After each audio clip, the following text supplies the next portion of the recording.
Today's interview is with, well, actually, like our first guest, Bridget Harris. Some of you guys might have seen her story on my channel, and you'll notice that video is now removed. Let me explain to you why. First of all, if you're curious what happened in your case, if you don't know, check out the description where we've put kind of a gist of what all happened. The reason for this is because Bridget wants to move on. I am not my past, you are not your past, and neither is Bridget. That was a fragment of our lives, and we want to be able to move on, and she should be able to. And one thing that I noticed was when you searched her name on Google, the first things that came up were my video, and then also her Wikipedia page about the case. So all I ask is that instead of you Googling it, searching it up, and clicking on that link and driving it to the top, just read what we've put in the description, and later down the line, when Bridget's food truck becomes a huge thing, we'll delete the description. This interview absolutely blew my mind. Bridget answers a lot of your questions, from what she thinks of true crime to people sensationalizing her story, her mental health journey, and how she was treated in prison. She even calls me out for details that were incorrect in my video. Now, one of the reasons why we're doing this is because Bridget is trying to quit her job, which is a little dangerous to do at night, riding her bike, and she wants to start a food truck. She has put an incredible amount of work into this project over the last couple of years, and let's help her make it a reality. In the description, there's also a link to her GoFundMe, which you can donate to, and also the monetization from the last video I did on Bridget, as well as this one, are all going into her pocket. So if you cannot donate, hey, listen, just let the video play to the end and you're helping out. Anyways, on to the podcast. Bridget, oh wait, it just hit me. I've been so excited to talk to you all week. This actually happened, getting out of my own head here for a second. Bridget, how are you? I'm very well, thank you. I love your corn shirt, by the way. I just saw it as soon as you moved your hair. Oh my God, really? Wait, what kind of music did you listen to growing up? Well, it varies. I'm very diverse, but when I was right before everything happened, I was definitely into heavy metal, hard rock. So I know corn Dude, is technically like rap, rock or hard rock. Like if Randy Savage from Lamb of God would not like consider it rock, but I still love corn. I still love Lamb of God. I thought this because I remember seeing other pictures of you, and you had well, what we used to call these back in the day are like cyber locks or like cyber dreads or something, Yes, and I could yeah. tell you were a little metal. I love Oh, Yes, I not love little, that. very, very. Oh my gosh. Not I death metal, but heavy, pretty heavy. I feel like for me, this might sound super corny, but I've thought about this before because the music doesn't hold up as well for me as it used to. Some of it's kind of like nostalgia, but I feel like those people making that type of music were expressing the anger that I felt like I wasn't allowed to At express. that, yeah, at that age, at that time, because Linkin Park, their music definitely changed even before Chester died.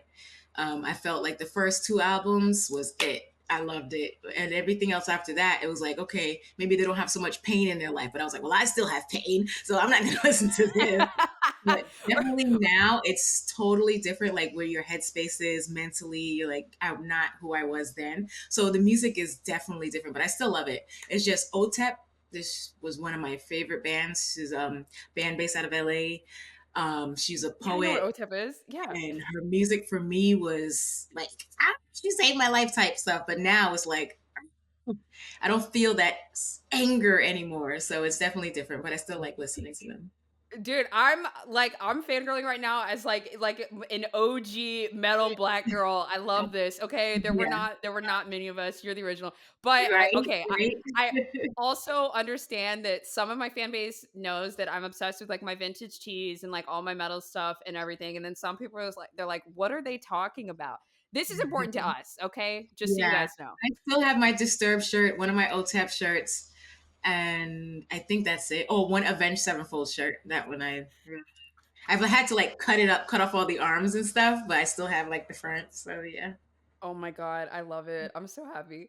All right. Bridget, we're talking about a lot of things today. We're talking about your food truck, which not only am I very excited to hear about, but are you going to let me come out and visit when it's all open and going? Of course, of course. I'm Dude, doing a I'm bunch of soft openings before then. So what I'm planning to do is get a commercial space and have some dinners, so some investors and donors and friends and family can come and just have the food before I actually open the truck. So of course, I would definitely invite you to something like that. even if you don't invite me, I'm just gonna show up. You're gonna be like, Jesus Christ, is that pose? Coming to Um, Staten Island.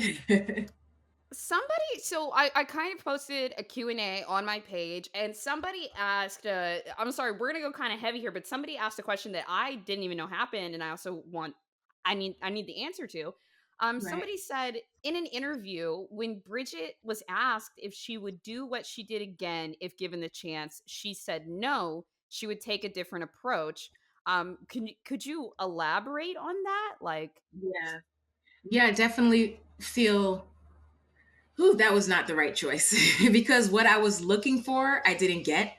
mhm, I don't want to speak for all survivors, but as a survivor, you're looking for your abuser to acknowledge what they did.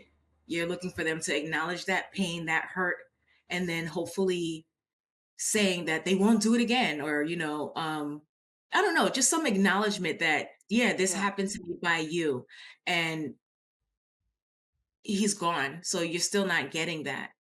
My abuser's gone. I still have triggers. I still have flashbacks. His death didn't prevent my trauma. So, no. First of all, I wasn't trying to kill him. So, you know, yeah, uh, no, I wouldn't have gone that route as far as trying to prevent him. I would have gone to the police, even though unfortunately in New York, the laws are different. Um, he wouldn't have gone to jail, or he would have had lesser yeah. time than if a stranger had done that to me, which is so weird. But no, I wouldn't do that. I still wouldn't have done what I did, because I wouldn't have And gotten the acknowledgement from him that I wanted. based on the type of person that he was, do you think you ever would have gotten that acknowledgement? No, because I tried several times. Like, I had the conversation with him when I was a teenager in Africa, when I was so afraid that this was going to be my life because I'm stuck here. There's no laws preventing him from doing, like, they would forget American laws, African laws. Well, Liberian laws were completely different. Like, it was out of the question for me to even approach the police. They would have beat me and sent me back. So Yeah. I talked to him about it. But it still went on. So I don't think approaching your abuser at any way is ever the right idea, even to Wow. try to talk to them, because they're going to deny, and they have their own, they did it for a reason, right? They did it for their own sexual perversion, or for whatever reason they did it for. It's on them, it's not on us as the survivors. So they're not going to give you that acknowledgement, they're not going to apologize, and unfortunately I sincerely believe that they will never stop. And because of the society that we live in, we're not trying to prevent it at all. Yeah. But I can I go on and on about that. No, I mean, also, like, okay, it's just blowing my mind right now, and it's like there's so many people that that they're like, I just want to like strap this person to the wall and just beat the shit out of them, like let I out like know. all of that anger and Right. aggression, and Yeah. it's Yeah. awful because it's like when this stuff happens, what the fuck are we supposed to do? Like, and what we generally look for is some kind of external validation, something to stop the chatter in our head that says Mhm. like, okay, you didn't deserve this. Right. And like And we to, don't. you didn't bring it on to yourself. Yeah, yeah, it seems like there's a lot of stuff that we have to kind of tell ourselves to come out of this. It's got to come from the internal rather than the external, but when the internal is in so much turmoil, um how can you do that? So that I always recommend therapy. When I was younger, I can't believe, this all happened when I was 26. I'm 40, almost 42 now. But I did not believe in therapy because I was always of the mindset of, how is someone who didn't go through what I went through going to help me? What are they going to yeah. say to me? Um, but it's not about that. And I promote therapy at any time, because they're the only ones who can really help you work out what you're feeling. It's not about, I always thought, oh, I would just want to get happy. I told my therapist, I want to be happy. I want to be normal like everyone else. And she's like, that's not what therapy does. I'm like, then what the fuck is the point? Excuse me. Can I even say that? Yeah, you can. Yeah, fuck Okay. yeah. I'm like, so what the fuck is the point? And it's really more about helping you manage your triggers, your flashbacks. It's Right. something, um, trauma. It's a lifelong thing, unfortunately. Yeah, You never get over it, as some people have said, get over it. You don't get over it. Oh, Yeah. I love how they make it seem like it would be so easy.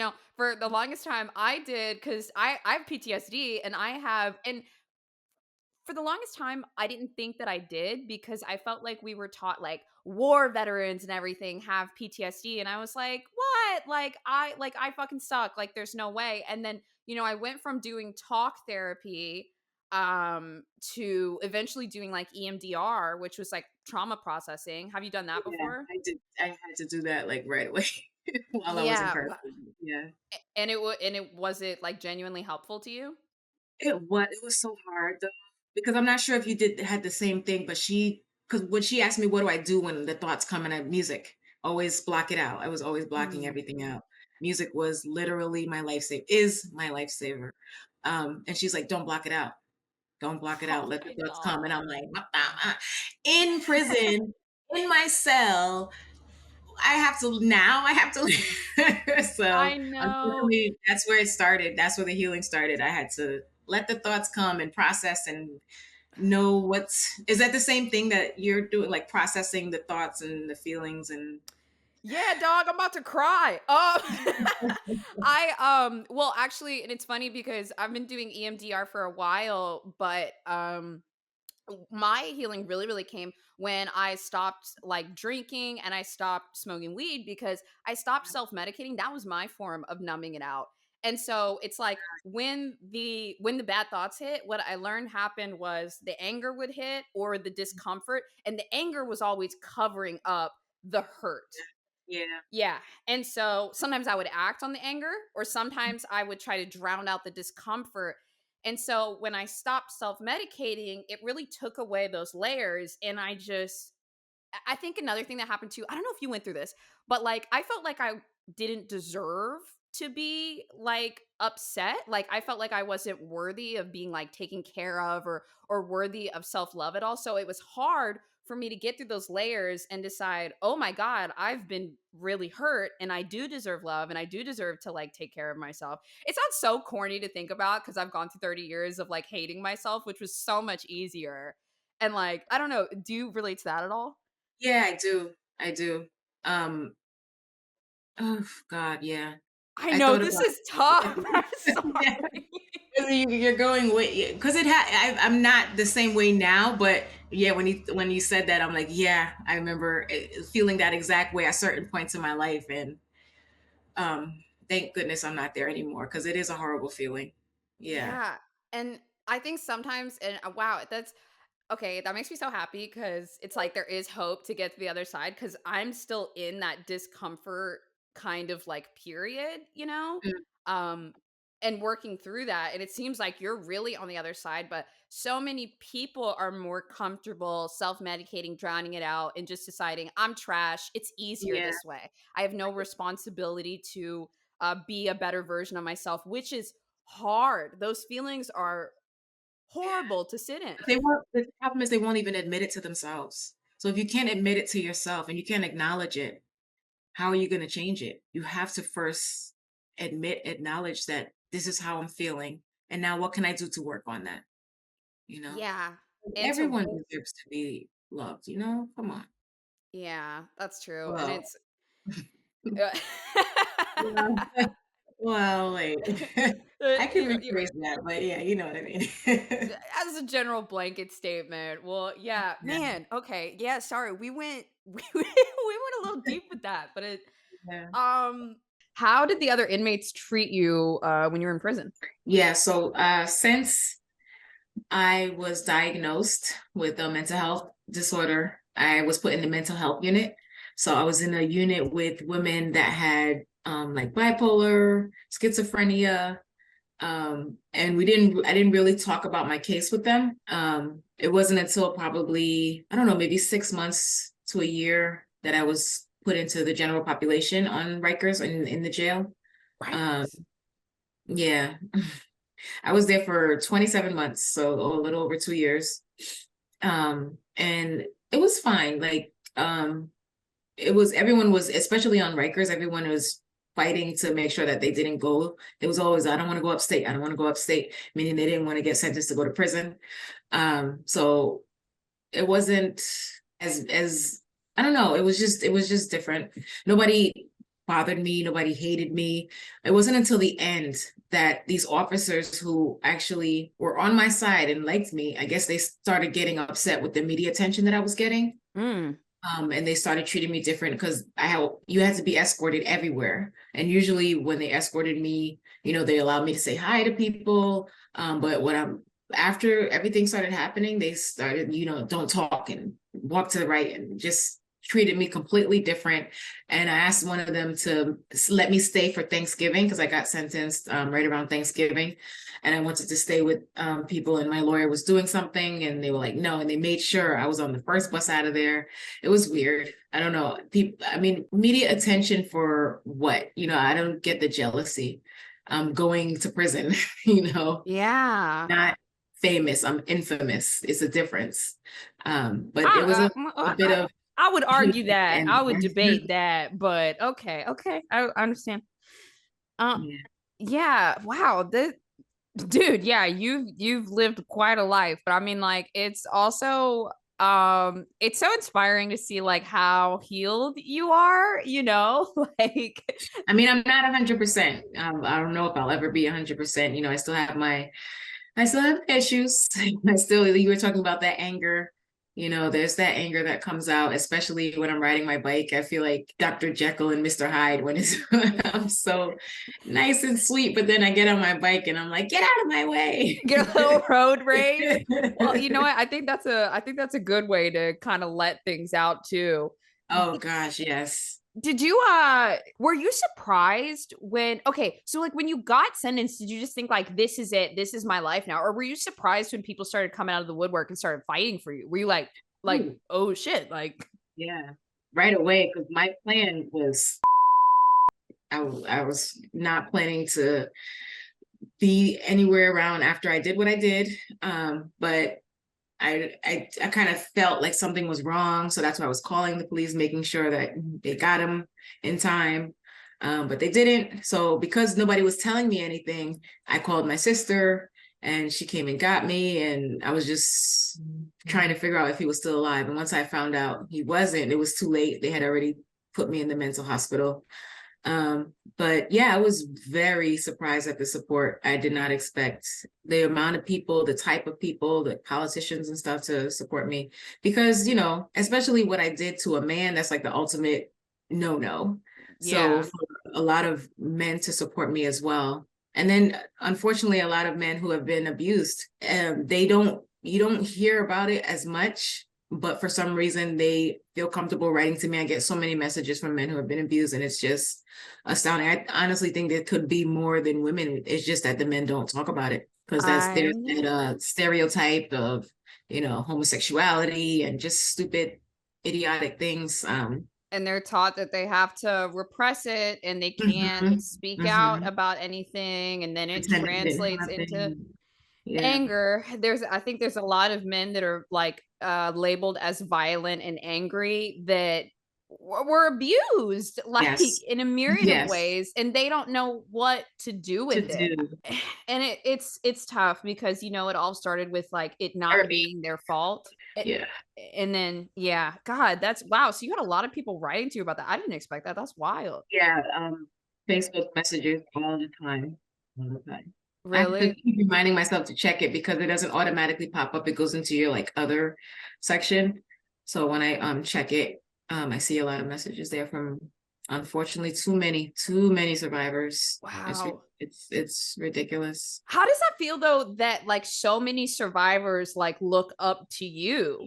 Like, is that like kind of like a crazy feeling, or do you just kind of like have to mute it out? Like, do you try to help? Like, what are your thoughts? Yeah, it's I think I can compare it to like a double-edged sword, because I understand where that comes from, but at the same time I don't advocate the outcome of what I did. Mm-hmm. So, but I do appreciate that people write to me and open up to me, and they ask for advice, and I can always say, I advocate telling whoever you can. Don't stop telling. Yeah. Somebody doesn't believe you, you keep telling. You tell the next person, just keep telling. And then also the biggest thing is to try to get your abuser locked up, because that is the only way. The first thing they say is, why didn't you tell anyone?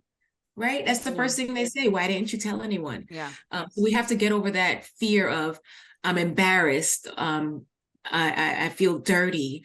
It was my fault. I could have worn more clothes, like, especially for children. Like, come on. Yeah. Come on. There's no freaking way it was ever your fault as a child. Um, Incidents, oh, I shouldn't have gotten drunk. He shouldn't have done what he did, you know? Yeah. It's There, just, I hear it all the time where it's hard to stop and all that bullshit. So you telling me you're going to look down at somebody, see the fear on their face and not stop? You're hurting someone. You're hurting someone. That person does not like what you're doing. Stop. yeah. I Stop. think also there's like when we have to tell somebody, there's an air of vulnerability there that some of us just aren't comfortable with yet, and it's like sometimes it's like, well, I'll just compartmentalize this. I'm just going to put it in a little box and, it Don't do happened. that. Nobody's going to do anything for me. And you just put it in that box. And my God, is that fucking box angry for so many years. And it comes out in different ways. And that box starts to poison other boxes that were completely fine before. And that's when you start to realize, like, oh my God, like this was really bad. And I always like tell people in my community, like, if anything, like be that person that like a kid knows, like if I go tell Uncle so-and-so this, he's going to beat somebody's ass. Like be that person Yes, for, exactly. for everyone. And Make like, them comfortable enough to come to you and tell it. Because that's another thing, right? Is like, that was my issue. I didn't mhm, have anyone yeah, to be able to be comfortable enough to say, hey, this is happening. And as a child, you really can't process what's happening because you don't know what yeah, the fuck is happening. But it hurts, you don't like it. So you need support, you need mentors, you need people around you. So yeah, you see, your cousins out there, your little sisters and brothers. Watch out, look out for the signs, especially if you're a survivor, the signs. yeah, um, these schools need to do a much better job with these guidance counselors. I had guidance counselors in every school I went to, and not one of them realized what was happening to me. I was abused in every single house I was in. I was in so many houses, so many schools, and I went to guidance counselors in every single school, and not one of them asked. yeah. I think you know what though, and I think and this is what hurts me a lot too. Sometimes there are people that are like, yeah, I don't have the resources. I can't deal with that. And it's like, well, what the fuck are you here for? Like, why did Right? you Right? why did you take this job?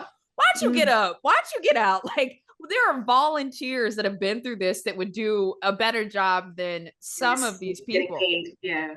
Or did you ever have the people that, oh, Bridget, this is gonna send me through the roof. Did you ever have the people that were like, she's crazy. Oh, I feel like part of the reason why I strive so hard now to be centered and to be healed and to be a better person is because so many motherfuckers wanted to call me crazy because I was in pain over what I was going through. The biggest, like the most invalidating thing that you can like possibly say to somebody, because it's just gonna like immediately like just make me collapse and just Yeah. No, so I do see, no one's ever come to my face and said that. But I know some of my family members think that. I know I've seen it online. I've seen some comments, but the supporters drown out, the negative ones. But mostly from my family, what I got was, unfortunately, I feel like they still live in the dark ages. You remember we were talking about the music, heavy metal and stuff like that. Mhm. And because I liked Harry Potter and stuff like that, they claimed I was a witch, or I was into witchcraft, because of how I dressed, the music that I liked. So it was different. It was, for them, it wasn't so much that they were mentally unstable. It was more that she's a witch and she's lying and she did this for whatever purpose. But it's weird. Yeah, no, I super get that. Do you feel like, okay, wait, I got a weird question. Do you, cause okay, so do you feel like at all like there was ever a part where you kind of like separated from yourself or separated from your culture because so many beliefs there like might have hurt you from it, but you eventually came back? Or were you always like still very like into like Liberia, like what, I don't know. Oh no, for sure, definitely. So I went twice. I went when I was 12 and stayed there for about 2 years, and then the Civil War got really bad. And because my brothers and I were American, we were allowed to leave. Unfortunately, Eric took me back when I was after I turned 16. I stayed there for another 2 years. So I did when I came back, I did get rid of my accent. I did stop telling people. Somehow people always knew anyway. And I was mad. I was mad, especially I was there during the Civil War.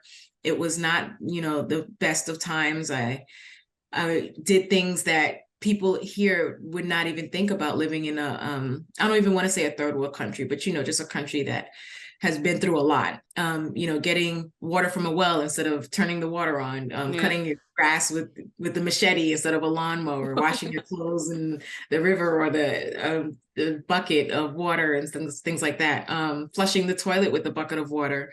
So yeah, for a while I did try to repress my time there, but the more I saw in the media about African countries and how people don't even consider African countries, it's always Africa and not specific countries. It started pissing me off how the lack of knowledge people had, and it's not their fault. It's just we're not taught about different African nations. We'll learn everything about Europeans and some South American countries, Wow. but it's always Africa, not the specific countries.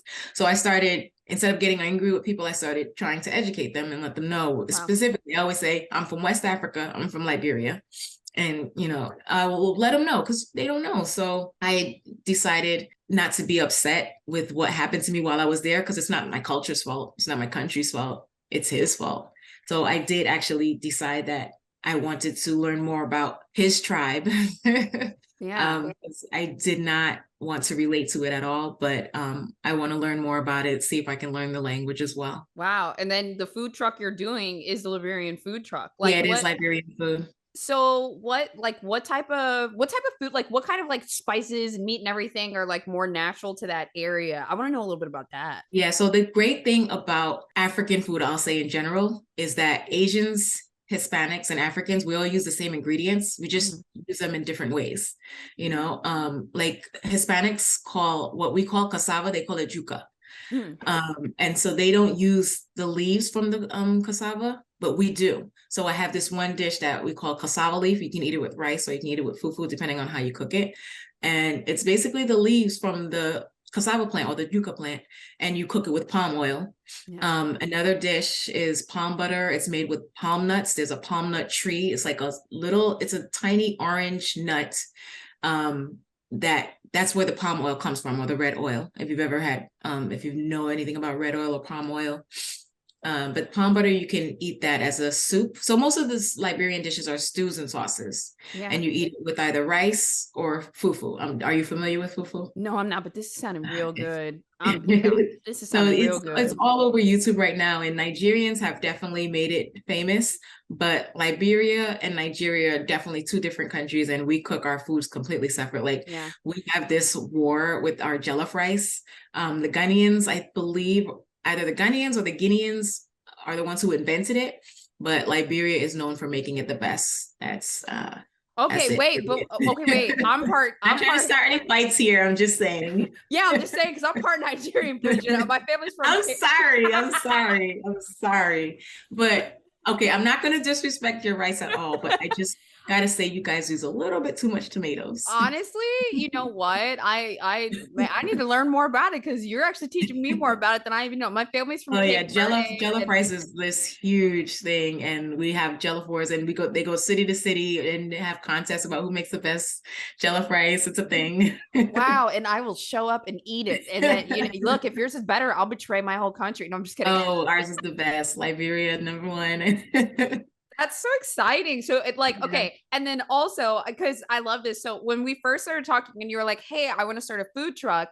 I was like, okay, like, are you all set up with the commissary? Do you know that like the insurance is really expensive? And Oh you my like blew gosh. my mind with Yeah. 3 years of business 3 years planning of around it. research.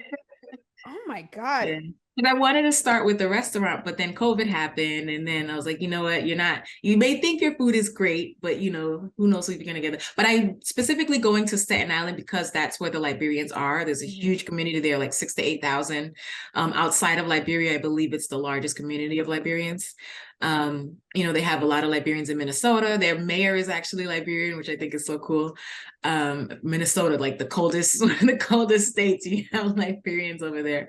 But yeah, so my customers are there.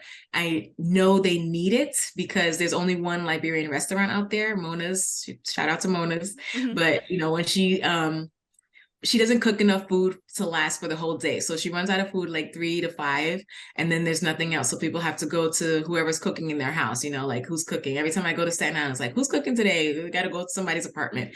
So I'm trying to bring stability. I'm trying to get an area where people know, okay, we can go exactly there and that food's going Yeah. to be there. I have my website, exactly, my menu, the times I'm going to be open. If I do anything special, you'll see it on the menu.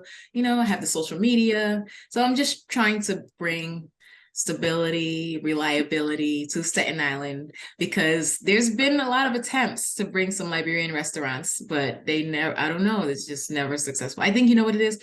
Liberians don't want to pay taxes. Who wants to pay taxes? Nobody wants to pay taxes. This I mean, like I told you, before I could even start the business, they got me for everything. You got to get the commissary, you got to get the license, you got to get the permit. It's so many things, but I think it's worth it in the end. I always love cooking. That's one thing I have. I've been taught since I was a kid. Almost every house I went to, I was always in the kitchen. That was my chore, washing dishes, but I was learning. And then my mom, she did it. That's what she did. She mostly baked though. And I actually prefer baking to cooking. Really? I love to do both. Yeah, I really love baking. And that's what she did. She sold her baked goods. Well, I sold it. We helped to bake it. That's where I learned how to do everything by hand because there's no electricity for beater. So our job as children was to beat the eggs and the butter and the sugar to make to beat it really fine to get it fluffy so that you can make it for the cakes. So we had to, oh my God, I hated that. I feel like everyone in my Butter comments and is sugar by hand. And then coming back, I was like, no, I'm not going to do that part by hand. I got a mixer for that. I feel like everyone in my comments is gonna be like, Bose is just so obsessed with Bridget right now. I think the other thing I love is I love hearing about your food, but then also hearing how much you've refined yourself as a person and how much growth you've done. I know you're gonna do the same thing with your food. Like you're gonna roll out the first iteration, you're gonna be like, all right, what do you guys think? And then do it again, and then do That's it again. literally what I'm doing right Yeah, now. I know it. I'm testing my product on everyone, and I'm like, be honest. And Liberians are always honest. My favorite event I went to a church on Mhm. Easter Sunday. I was late. Oh gosh, I was late. But when I got there, I'm speaking in my American accent, and they're like, "What do you mean you have jollof rice?" Yeah, so they look and they eat and they're like, "Oh my God!" It came for seconds. It was great. Oh, It was that's great. I loved great. it. It was so fun. And yeah, I'm just so ready to do this. Like I know it's gonna be successful. I know. Yeah, yeah. Okay, and then I had another question up here I thought was interesting. Somebody asked, "What's the nicest gesture that somebody's ever done for you that like you remember?" Whew. Okay, so going back to prison, Oh, I had so like I literally survived off the kindness of strangers. People have been writing me. Yeah, people wrote, people sent money, but the best thing this person did for me, I'm not going to say her name, but in prison, you don't have iPods, they didn't have any of that. We still were using tapes. mhm. So people had to send you music, and my music was my thing. So Yeah. anybody asked me, what do you want? I said, I want music. I need, so we had to get the headphones and the tape player, but they had your family and friends had to send you tapes and it had to be sealed. But who's making tapes anymore? Yeah. Right? So this woman, this awesome person, she went and got blank tapes, recorded the music that I requested, and then put it a fake cover. Like she would get, I think she just recorded over like other tapes that she found, old tapes that she found, and resealed it for me. And I was able to listen to my music. I had Evanescence, I had Lamb of God. She gave me some. I had Moulin Rouge, the bridal. I mean, These I are had like all my oh my god, I favorites had too. corn. She and then it was weird because at some point, the tape cuts off and then you have to turn it over Mhm. and start the song. I just remember when I came home and I started listening to the music, I expected that break in some of the songs I was listening to. But yeah, that was the like to do that for someone you don't know, you've never met. That was amazing. I appreciated that very much. Wow, that's That so helped. That really, I mean, I know my therapist was like, don't block out the thoughts, but at some point you have to, especially laying there at night. And then when I was very lucky. I had a lot of support. So I always had commissary. I always had food. So I was always baking and cooking. And unfortunately, when I was sent to prison, I was in a unit for parole violators. So it was people that was sent home and then coming back. So that was traumatic in itself. You're like, you got out of this place and now you're back. But then to hear their stories about why, like missing curfew, just stupid things like that, especially when the subways are, run the way they run. Mhm. Um, but it was just a little depressing to be in that unit. So I needed that music. That music definitely helped me. And there were there were some violent people and some crazy people and some bad people. So I remember thinking of doing some very bad things to people, and that music prevented me from getting in more trouble, basically. Yeah, dude, I don't know what it is about like metal, but that is definitely, and it's so weird because when you're just hearing the music, I'm like, wait, where is this energy going? But I think it's like kind of telling me like, all right, these dudes are mad for some reason, so I'm allowed to be mad. And it's like I'm being mad with them maybe. I swear, listen, Linkin Park, that first album, every single song I can relate to. That's why I listen to The it. lyrics, It's yeah. so relatable, and it's things to me what I was going through at the time. And oh my gosh, you're gonna get me started on Go, music. dude. It was weird that you're listening to music about suicide, thinking about suicide, and that's what's stopping you from killing yourself, because that's literally what I would do. I remember wanting to throw myself off the train tracks, and I started listening to one of Evanescence's songs. I can't remember the name of it, but it's literally about Tourniquet, My Tourniquet. Yeah.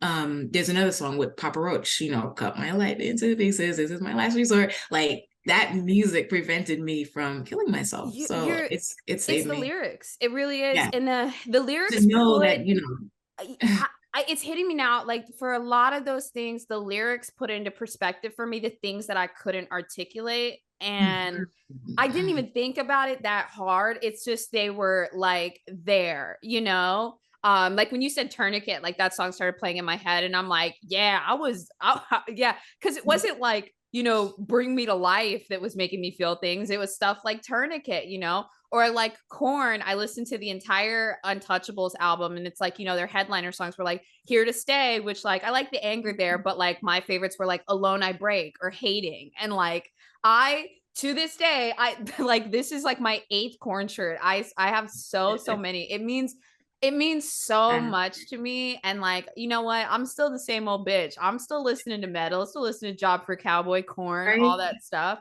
I It's literally, you see my Spotify, it's old school things I listened to back then, late 90s, early 2000s. Yeah, System, Rammstein. Yes. Oh my god, I just got a vintage Rammstein shirt. Like that's supposed I think it's here today. If I had gone down to Wow. the mailbox, I would have gotten that today. Yeah, God, I just relate to that so much. And like, I feel like a lot of stuff in that too. There was a lot of like anger and a lot of power. And it gave me like it made me want to like take my power back in some way. But yeah, I don't know. Okay, sorry. Yeah, I could go on and on about this. Let me think of another question for the people, because otherwise it's just gonna be me and you back and forth talking about some music. Right? Okay. Oh, I've got one. Okay. Bridget, why do you choose to be good? Because it is a choice. And It you is choice. you are I can tell you have such a beautiful heart. Like I'm such a fangirl. I've been fangirling this entire time. And I know that's annoying because you get letters and stuff all the time, and we were supposed to just be having a chat, and I'm over here like, Bridget.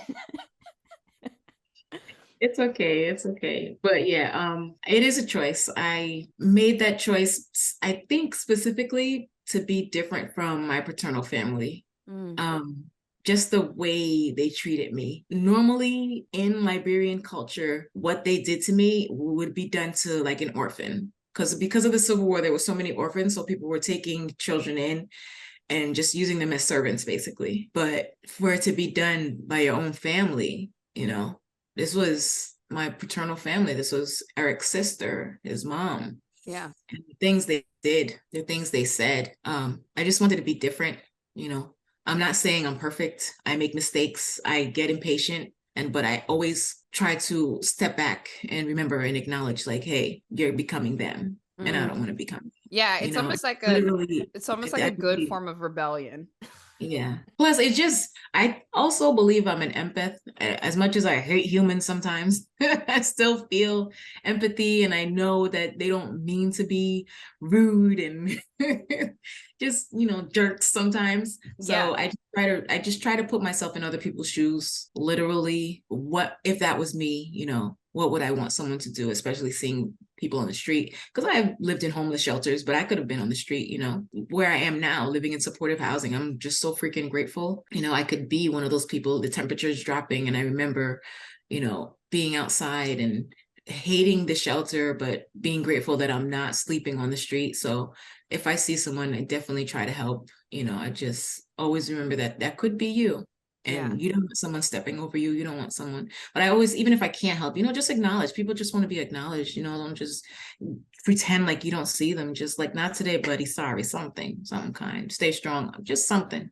Yeah. I know it's hard because you're also, I don't want you approaching someone who could be mentally unstable, but I think the way we as a society treat homeless people as if they're doing something bad, like they want to be there. They don't. Nobody wants to be on the street, Yeah. And if they do, that means there's something really horribly wrong with our shelter system. That means they don't. Can you imagine somebody choosing to be on the street because there's something they don't want to go into the shelter? That Yeah. means there's something going on there. Let's look Yeah. into that.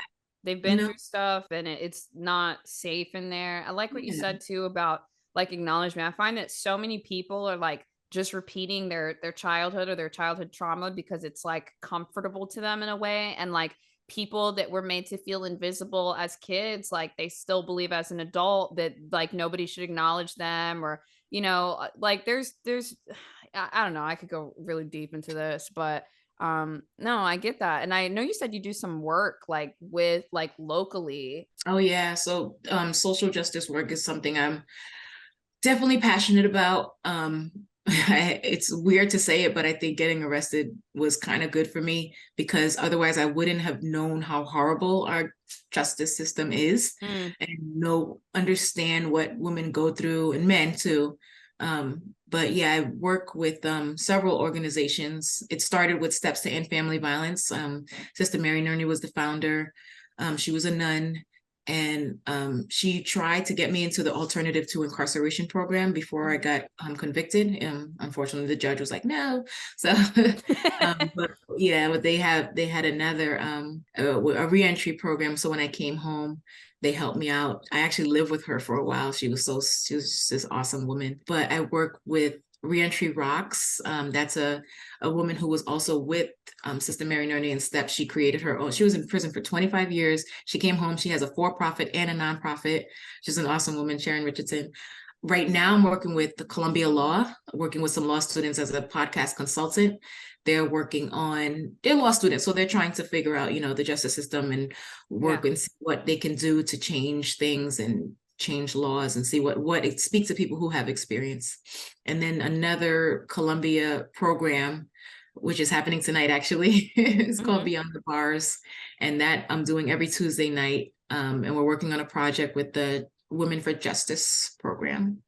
So just working with Wow. um, formerly incarcerated and just the justice system or the injustice system and survivors. I don't want to say victims, but survivors of abuse. I want to start my own nonprofit. I know this. I just feel like also a lot of people do start nonprofits, and there's so many nonprofits out there. But I feel like I want to start a nonprofit to make sure that all the nonprofits work together. Because I feel like Yeah. everyone's out there doing something, but they're not working together. They have They need to, resources, lists, like yeah. people that know stuff, ideas, and it's Yeah, so I want to do something where I can just come. You need help? Just come in. We'll point you in the right direction, type and thing. you volunteer a Mhm. lot of this stuff too. Oh, well, I do volunteer for different things. Like one of the things I've been volunteering for is something fun for me.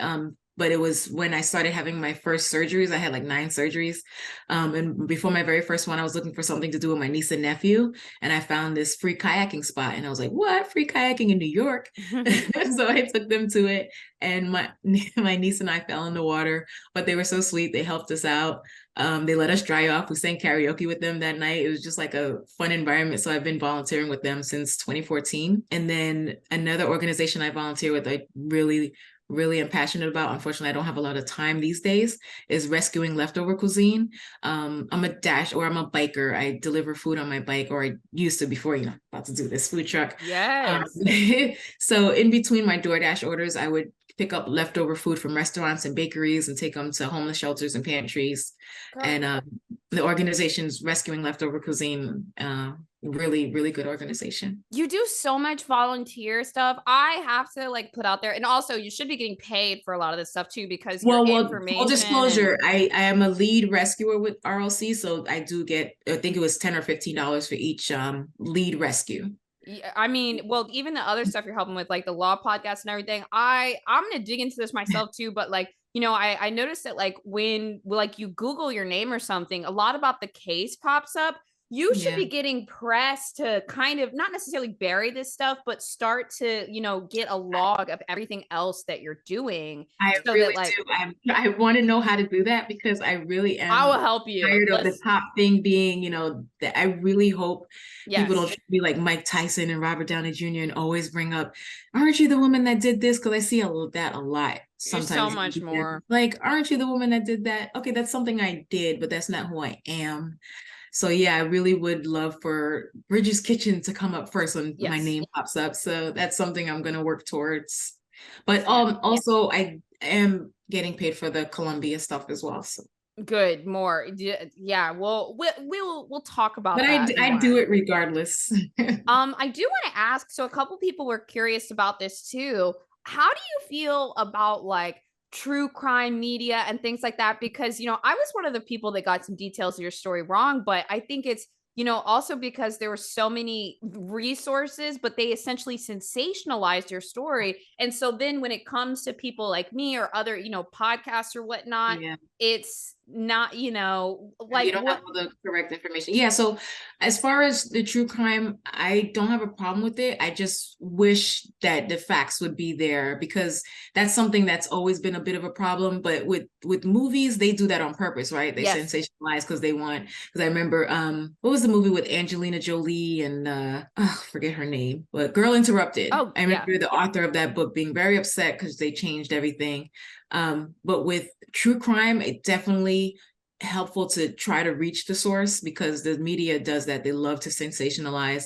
And I found out about you from my niece. And she was a little disturbed because one of the things you said was my brothers had molested me, and that wasn't true in any way, shape, or form. So I want to put that out there. And I understand, and I'm so grateful that when I reached out to you, you wrote right back and you're like, yeah, I'm gonna make those changes. Unfortunately, people don't read, so Yeah. I still see some comments about things like that. And I just want people to know that that's definitely not what happened. It was never my brothers. And just finding the source of whoever you're going to be talking about, and getting the facts from them, or getting their side, because you never know, there's always two sides to every story.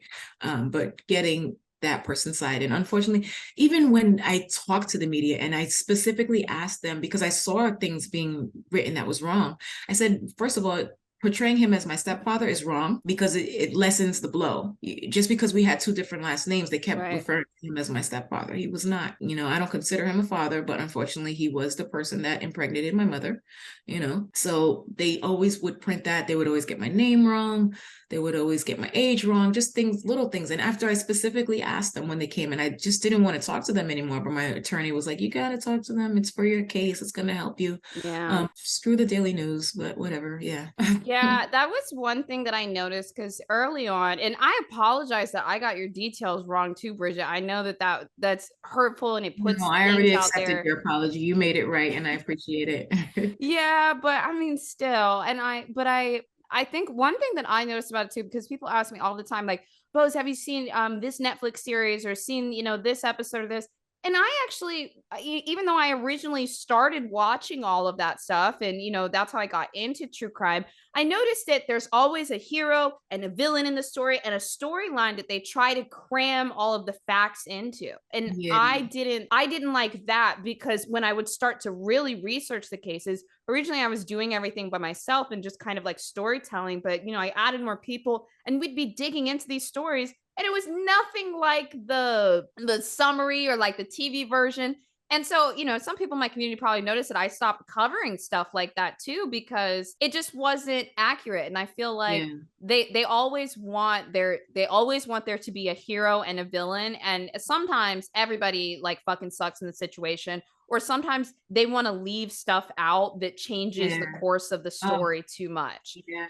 And And I feel like my life is way too complicated for all that. That's what I try to tell yeah, them is there's too much. And you don't need to exaggerate. You don't need to sensationalize my life and my story and things that happened to me and things I did. It's already dramatic enough. yeah, It really truly. is. What is something that you would say to like and I know you said that you write back to like, men and women that write you all the time. What is something that you would say to in general people that have gone through this? Like what is like a piece of advice that you could give them because you are like everyone's like, "Bridget, help us." Like Well, specifically for being abused, especially as a child, if first of all, if you're still being abused and there's any way this message is getting to you, please tell somebody. You have to tell somebody. And if that person doesn't believe you or that person doesn't help you, then tell someone else. And if you're an adult and it's something you're dealing with, therapy, talk to someone professional because unfortunately your family and friends, they love you, but if they haven't experienced, even if they have, everyone experiences what they went through in a different way. I had to learn that because I asked my therapist once, like, why is my sister so different from me? We went through the same thing. Yeah, we're 3 years apart, but we had the same abuser, we lived in the same house. Why did we behave so differently? And she said, because you're different people. You could be touched once and your life could be, you feel like you want to kill yourself right away. There's some people who have gotten impregnated by their abusers, but they're still going. Everybody's different. Everyone's level is different. But in order to process all those feelings, you need to talk to someone professional because your friends and family, unfortunately, do not know how to handle that. mhm. And even if they try, they'll probably say the wrong thing. So you need a professional to help you sort everything through. Yeah, have you ever been through somatic therapy before? No. I'm a What's big that? therapy guy. Big therapy guy. I always say there's different levels to it. There's talk therapy, which everyone thinks it ends there. And then, Right. of course, there's EMDR, trauma processing. I always describe it as like, the movies where like the person's like laying in the therapist chair and the therapist is like, I need you to remember. And they're like going back in time. Like, that's basically what EMDR is. And people don't get like, Right. it's real. You basically redo the memory until it's not charged anymore. And it's very useful. And then the last thing I went through, which was mind blowing for me, was somatic therapy, which is the best way I can describe it is like if you're somebody that was like abused or assaulted, you might essentially disassociate and leave your body. You become kind of like a third party spectator of everything that's happening to you because it's Right. easier to do that. And then you don't really want to return to your body because it's like all of these horrible things happen there. And it may not even just be physical abuse, it could be mental stress. It's like, it's not safe to be me. It's not safe to be in my body. And what happens is during moments of stress, you like tense up or you hold your body in certain ways. Your shoulders might be really tense. It's like your defensive poses and you don't realize it. I think there's a book about this. It's called like The Body Keeps Count. And through somatic therapy, you can actually like release all of that tension and be able to accept your body again and like come back into it. It's really fascinating. Like, yo, not Well, not to. Please text me that afterwards, because I think I want to look into that. Oh my God. I cried like a little baby. I was, ah! And I'm very conscious now of the times where, you know, the tensing up happens or something. And it's like, especially for like people that have been through abuse, like yeah, you think that it's all in your head, but your body remembers too. And I think that it's important for people to know that there's different levels of therapy you can graduate towards. And like, it does, you know, it Yeah. does get a little better. And Bridget, you're a great example of that, because it's not even okay. The way that when I'm talking to you, I'm it's not just about like the situation you went through. It's that you went through a lot, like a level 10, and like look who you are. Like how beautiful that is like so incredibly inspiring. I Thank don't you. know. Thank you. No, I really, when you said what makes you be a good person, that's something I definitely wanted to work on as well. I was like, the only other option to me was okay, so if you're not gonna then what are you gonna do? What are you gonna do? So I just think about what I want for me in my future and how I want to treat others, how I want others to treat me. And that's always been one of my mantras anyway. Do unto others as you would have them do unto you. Just treat people how you want to be treated. And the therapy helps Yeah. because it can be hard sometimes to deal with humans. No, But for sure. Yeah. And it, you know, as I always say, it never ends, but it does get a little bit better. yeah. Dude, I'm really excited to like come out and visit your food truck and like try your food. I think the other thing that's gonna make me really excited is like seeing you in there like starting your business. Do you actually like visualize it? Are you okay? Yeah, you're All excited. the time. All the time. So I have my little Samsung notes, and I've been keeping notes. Every time I think of something, I jot it down in there. But you know what? I would really love to do TikTok. Like when it first came out, I was so obsessed, but I was scared because the first thing I think people would, when we're talking about, are you that person? Did you do that thing? And I don't want it to be about that. I just want it to be about what I'm doing, whatever content I'm creating, you know. So I've always wanted to put videos out there. So even with my bike riding, I have like 8 terabytes of footage that I haven't edited and put on YouTube because I'm more worried that people are going to focus on the past instead of what I'm trying to present. So I have been recording, the process, the marketing, everything I've been doing. And I really am excited to just get everything started. Even everything before, even though it's a little stressful, with government trying to get in my pockets already. Yeah. It's still fun and exciting. And like, this is happening. This is going to happen. I can't wait. Yeah. It is. It is going to happen. So we need a good press person for you, and then we need a TikTok social media manager. Dude, TikTok would love you because there are people that would like first hear the story and be inspired. But I'm telling you, dude, the way TikTok works, they'd be like, "Everyone, shut up! Bridget's a person. We're moving on." Like it would just be insane. Yeah, that's exactly how TikTok works. So, dude, okay, I got one last question for you. I got one last one. Okay, once everything gets up and running and we're moving, we're shaking, we got the social media going, we got, got the food truck going. Where's one place that you would just like to vacation 2 weeks straight? Oh, vacation. So you know what? My favorite country, even though I haven't been to it, is Japan. I love the culture, the food, the music, the technology. But I feel like if I go there, I'm going to want to stay there for like a couple of years. So I don't want to go there yet. So another place. Okay, so when I think about finish traveling, because my dream is not to have a house with a white picket fence. I want to travel. I wanted to have a tiny home. I wanted to travel around, be a carpenter, and but I can't do that now. So when I think about retiring, I think about Prince Edward Island in Canada. I loved Anne of Green Gables growing up. Like that's my book. There's like 8 books in the series. Yeah. And she had a farm. She grew up, she was an orphan. She grew up with her family. It was a brother and sister.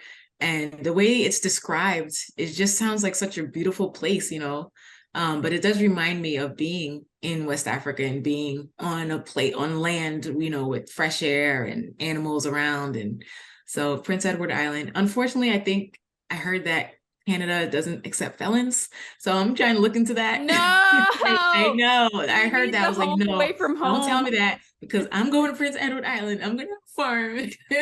So, yeah, Prince Edward Island. I would love to visit and see if it lives up to my expectations. Dude, I'm almost bummed that that's all we got today. I want to talk to you again, or at least maybe we'll do a video or something when I come out to visit the food truck. I want to try the food. Sure. I want to see the opening of the truck. Yeah. You gotta let me know your allergies, because I do have vegan options. I have a gluten-free snack called Liberian rice bread. That's the bomb. It's gonna be the bomb seller right there. So yeah, I'm ready. Dude, Come on out. I'm stoked. I'm super stoked. Wow, I'm sad getting up. Also, you are like the first like real guest I've ever had on my channel. I feel like my viewers, I don't know what it is. Like it's just me and them. So you're like the first person that's like coming hang out with you. So I hope you guys loved Bridget as much as I did. I guess I'll talk to you later. Yeah, thank you. Dude, thank you. It's such a privilege to talk to you. Like it really is. And it's also like such a privilege to share your mindset with so many people that like, yeah, like, dude, I'm honestly grateful, because I want to get that message out there. I'm serious about the nonprofit and just trying to help, because so many people have helped me. I mean, literally, I survived off the kindness of strangers for the past 15, 20 years, so I just want to give back in any way possible. And I'm just so grateful that you allowed me to, correct those mistakes and just talk about my goals and dreams. And yeah, thank you. If this podcast was interesting to you and you think you can help or support Bridget in any way, you can check out her website, bridgeskitchen.com, and there's a contact form as well as her email address out there. I don't know if you do social media, press, anything that you heard us talk about and you want to give her a hand, reach out to her. She said she'd love to hear from you.